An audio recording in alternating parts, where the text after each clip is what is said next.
Bonsoir Vicage Dorasso, merci d'être avec nous. Quand on écoute Alexis Corbière dans le reportage, il dit ces milliers d'amendements, finalement c'est une technique parlementaire pour ralentir le processus. Est-ce que vous assumez qu'aujourd'hui l'objectif c'est de mettre le maximum de bâtons dans les roues de la majorité ? Juste, moi je ne suis pas de la France Insoumise et je ne suis pas à l'Assemblée. Alors j'imagine que vous avez un regard sur ce que font vos collègues députés de la France Insoumise. Non, ce ne sont pas mes collègues, je ne suis pas de la France Insoumise, madame. Je n'ai aucun parti, je suis Décidons Paris, qui est aussi soutenu par la France Insoumise. Et vous êtes en binôme avec Daniel Simonet de la France Insoumise. Et comme eux, je suis contre cette réforme, je combats le monde de Macron, je combats le monde que Macron propose aujourd'hui, c'est-à-dire prendre aux plus pauvres et donner aux plus riches. Cette réforme de retraite va servir BlackRock, un fonds de pension. Il va falloir être riche pour pouvoir bien vieillir en France, comme il va falloir être riche pour pouvoir se soigner, s'éduquer, se loger. Voilà, moi je suis contre ça.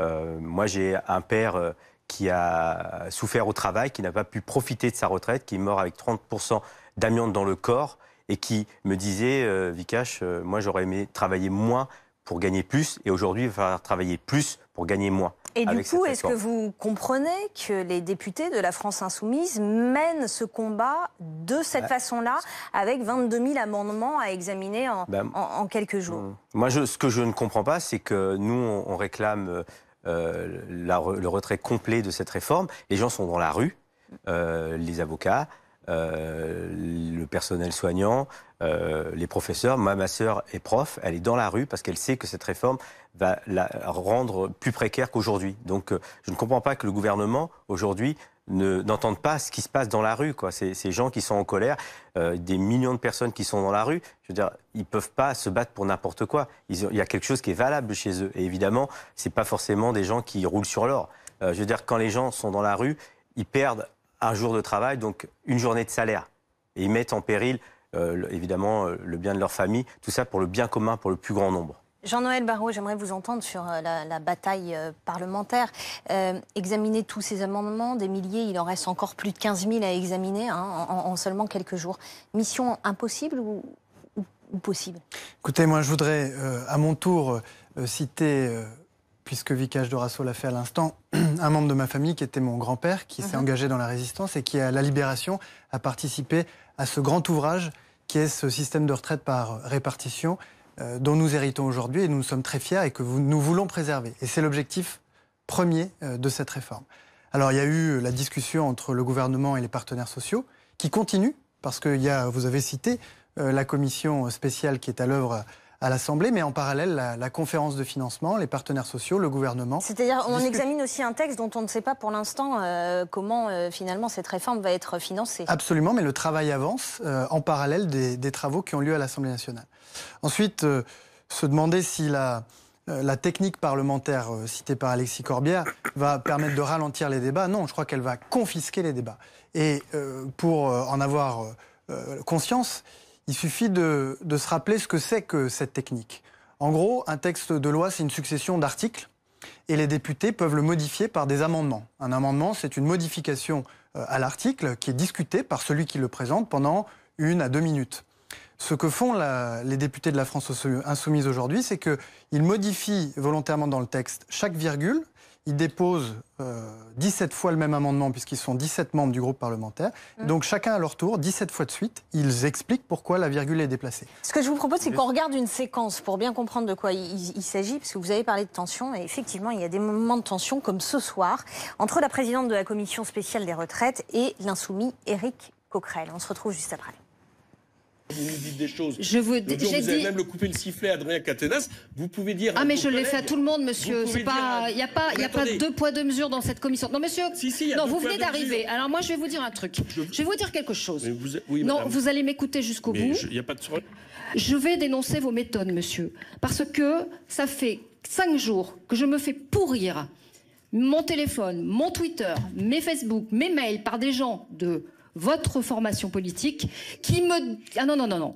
Je coupe M. Quatennens, je coupe M. Corbière, je coupe... Alors à chaque fois, je me prends un tombereau d'insultes. C'est une honte, ce ne sont pas des méthodes. Je suis désolée, il n'y a aucun groupe ici qui me fait ça, parce que tout le monde respecte les règles. Il y a des règles ici, on n'est pas dans la rue, on est à l'Assemblée nationale.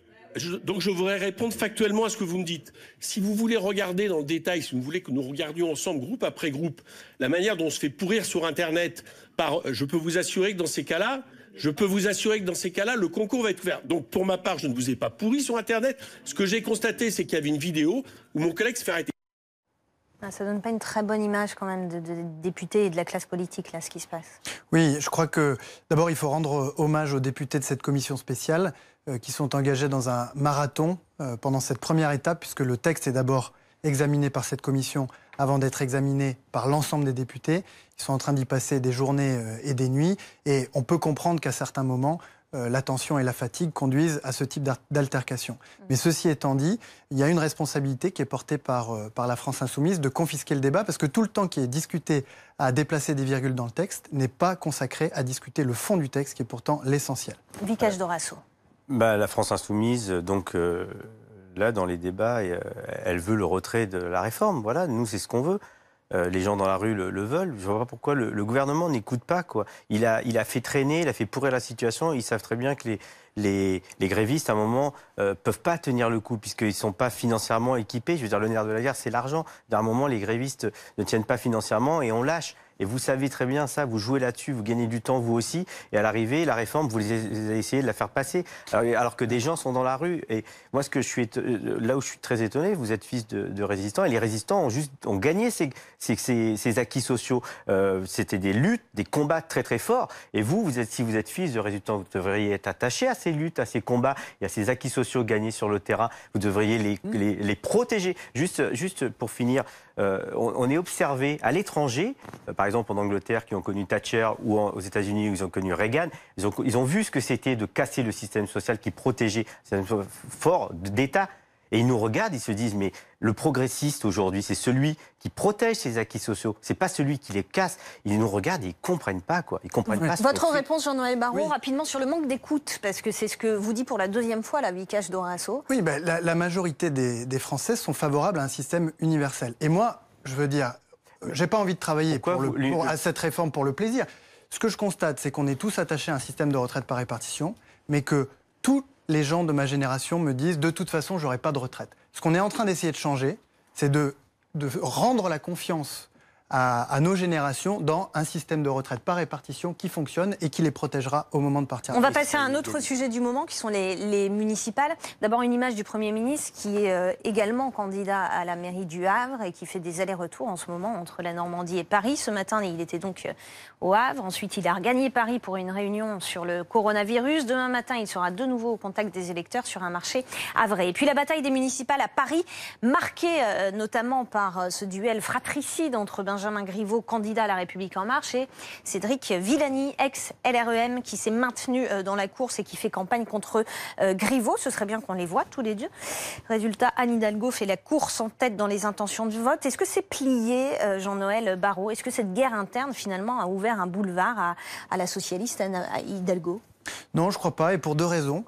D'abord, sur le plan de la gouvernance de Paris, je crois que les Parisiens attendent du changement. Ils sont 2/3 à dire qu'ils ne veulent plus de la maire sortante. Et plus généralement, ils l'ont exprimé lors d'autres scrutins, ils veulent un changement de gouvernance. Or, Dati, comme Hidalgo, c'est d'une certaine manière, même si le mot est un petit peu galvaudé, l'ancien monde. Et il faut du renouveau, et je crois que Benjamin Griveaux peut apporter ce renouveau. Et sur la question programmatique, sur la question du fond, eh bien, vous avez d'un côté, si on prend Hidalgo et Dati, vous avez d'un côté une écologie de posture et de mauvaise foi. Vous avez de l'autre côté une stratégie qui consiste à mettre en avant la sécurité sans se préoccuper des enjeux environnementaux qui sont désormais fondamentaux.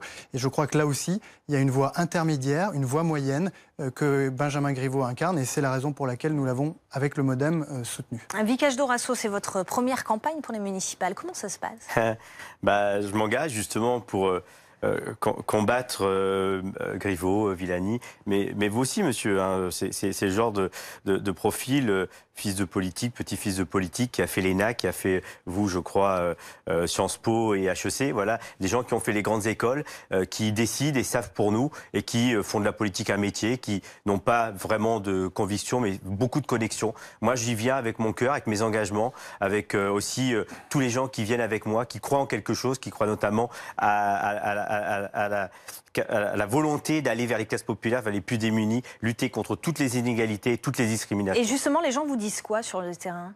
Évidemment, ils me disent c'est super, vas-y, on est avec toi, puisque moi je veux dire, j'ai pas de casserole, c'est ma première fois. Et ils en viennent politique. voir l'ancien footballeur ou ils viennent voir Vikash Dorasso, le politique? Ils viennent voir le gars qui est honnête, qui est sincère, qui va sur le terrain et qui se bat pour les vrais gens qui sont vraiment sur le terrain et qui fait pas de la politique un métier. Mais La République En Marche aussi a dit à un moment, alors vous êtes du MoDem, mais voilà, nous aussi on veut faire de la politique avec des nouveaux visages, avec des gens de la société civile. Enfin, vous auriez pu vous battre aussi aux côtés de... Moi, madame, je suis contre l'écologie capitaliste et l'écologie qui fait de la croissance, l'écologie qui en même temps nous demande de faire le tri sélectif et qui signe des accords de libre-échange avec le CETA, c'est juste pas possible. Et l'écologie de madame Hidalgo qui fait en même temps de la bétonisation et qui en même temps nous dit qu'elle va planter des arbres et en même temps qui vend les Champs-Élysées à Ferrero et qui aussi fait la gare du Nord et qui le vend à Auchan. Voilà.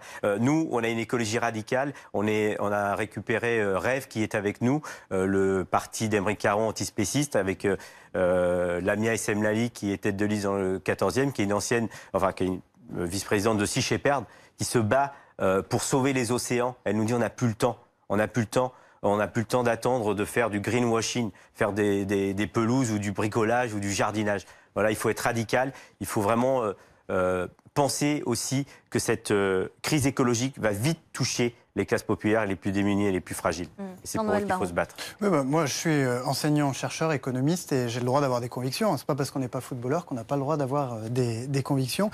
Et d'ailleurs, la famille politique dont je suis le secrétaire général a été très importante dans la construction d'un certain nombre d'avancées sociales dont on parlait tout à l'heure. Ceci étant dit, le modèle que nous défendons en matière de sécurité, en matière d'environnement, c'est une voie moyenne, c'est une voie qui essaye de concilier, c'est vrai, le développement économique et la croissance avec l'environnement en général. Et ça nous paraît tout à fait conciliable. On l'a montré avec un certain nombre de réformes qui ont été entreprises. Quand il a fallu mettre un frein, comme ça a été le cas pour le CETA, ou mettre des garanties, ou demander des garanties, nous l'avons fait. Et en matière d'écologie municipale, je crois que les candidats que nous défendons, à Paris ou ailleurs, ils ont des objectifs similaires. Merci. Très rapidement. On ne peut pas dire aux gens d'arrêter de consommer du plastique si on continue à en produire. Et ce que vous proposez, c'est de continuer à consommer, à produire, à déforester et en même temps de nous dire, nous citoyens, faites-le de votre côté. Alors, si vous interdisez le plastique immédiatement, moi j'ai grandi en Haute-Loire, il y a un bassin de plasturgie, vous mettez des dizaines de milliers de personnes. Alors on ne va pas pouvoir ouvrir le débat sur le plastique, ce serait l'objet d'un autre débat. Merci beaucoup en tout cas d'être venu sur le plateau de Week-end Direct, Vikash Dorasso et Jean-Noël Barrot. Merci.